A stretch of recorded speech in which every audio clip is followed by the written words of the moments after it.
Télégramme de Pierre Messmer, ministre des Armées. Paris, le samedi 12 mai 1962. Il me revient que plusieurs groupes d'anciens harkis seraient récemment arrivés en métropole.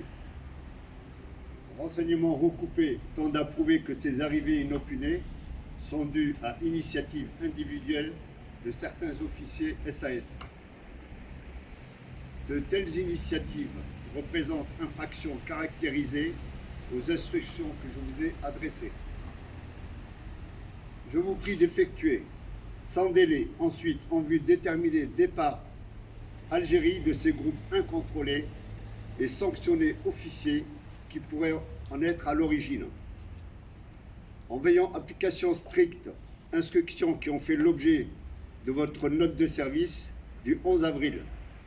Informez vos subordonnés qu'à compter du 20 mai seront refoulés sur Algérie tout ancien supplétif qui arriverait en métropole sans autorisation de ma part accordée après consultation départementale ministérielle intéressée. Télégramme de Louis Jox, ministre d'État, ministre des Affaires algériennes, Paris, le même jour, 12 mai 62. Les renseignements qui me parviennent sur les rapatriements prématurés de supplétifs indiquent l'existence de véritables réseaux tissés sur l'Algérie et la métropole, dont la partie algérienne a souvent pour origine un chef de SAS. Je vous envoie au fur et à mesure la documentation que je reçois à ce sujet. Vous voudrez bien faire rechercher, tant dans l'armée que dans l'administration, les promoteurs et les complices de ces entreprises et faire prendre les sanctions appropriées. Les supplétifs débarqués en métropole, en dehors du plan général de rapatriement, seront en principe renvoyés en Algérie, où ils devront rejoindre, avant qu'ils soient statués sur leur destination définitive, le personnel déjà regroupé suivant les directives du 7 et 11 avril. Je n'ignore pas que ce renvoi peut être interprété par les propagandistes de la sédition comme un refus d'assurer l'avenir de ceux qui nous sont demeurés fidèles. Il conviendra donc d'éviter de donner la moindre publicité à cette mesure. Mais ce qu'il faut surtout obtenir, c'est que le gouvernement ne soit plus ramené à prendre une telle décision. Signé Louis Jox.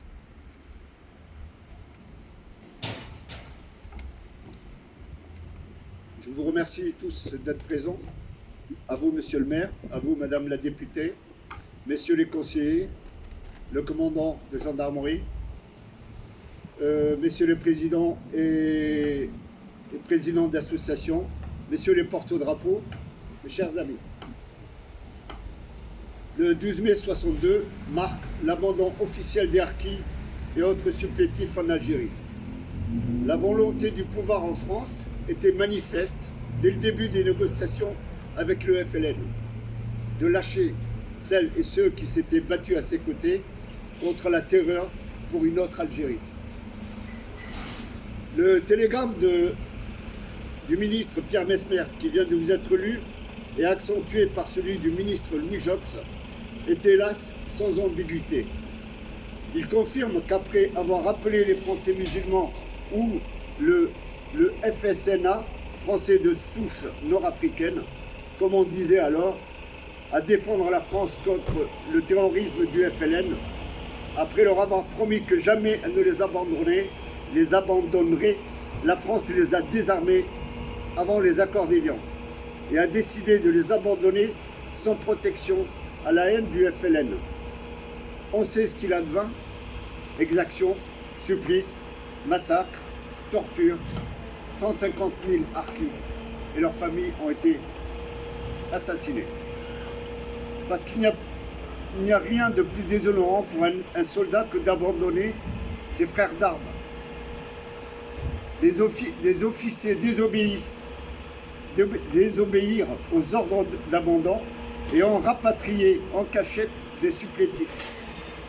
Cette commémoration ne vise pas à entretenir le ressentiment ou la culpabilité.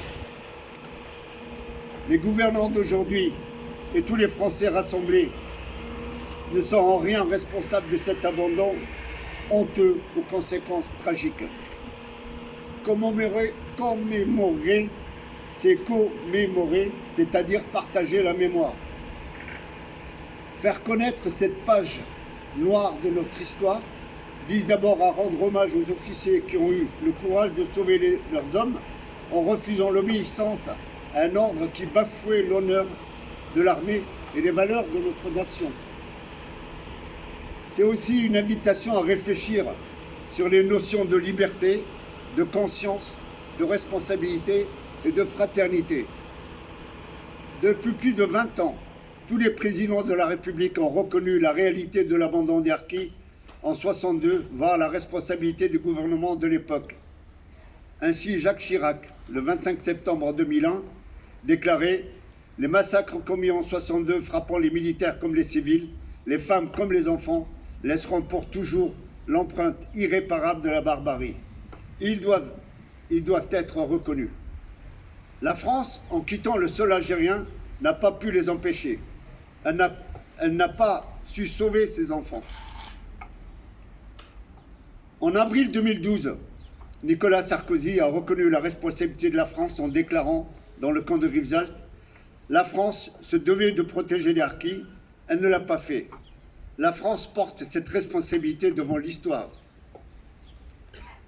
Plus récemment, François Hollande, dans son allocution du 25 septembre 2016, a déclaré « Je reconnais les responsabilités des gouvernements français dans l'abandon des harkis, des massacres et de ceux restés en Algérie et des conditions d'accueil inhumaines des familles transférées dans les camps en France. » Enfin, 24 juillet 2020, Emmanuel Macron écrit dans sa lettre de mission à Benjamin Stora qu'un travail de vérité, responsabilité et lucidité doit être conduit par notre pays, en premier lieu pour lui-même. Puis, dans son allocution du 20 septembre 2021, il déclare solennellement « Au nom de la France, je dis aux harkis et à leurs enfants, à voix haute et solennelle, que la République a alors contracté à leur égard une dette. Aux combattants, je veux dire notre reconnaissance. Nous n'oublierons pas. Aux combattants abandonnés, à leurs familles qui ont subi les camps, la prison, le déni, je demande pardon. Nous n'oublierons pas. » Dommage, mes parents n'étaient pas présents pour entendre ces mots. Et enfin, la loi du 23 février 2022 reconnaît l'abandon des harkis en Algérie, sans en tirer cependant toutes les conséquences. Une nation se grandit toujours à reconnaître ses fautes et à vouloir les réparer. La loi a entamé, bien qu'imparfaitement, cette réparation. Aussi, les élus de la nation s'honoreraient en améliorant cette loi pour réparer complètement cet abandon, comme le demandent toutes les associations harkis de la France. C'est une question de vérité, de justice et de morale. Je vous remercie.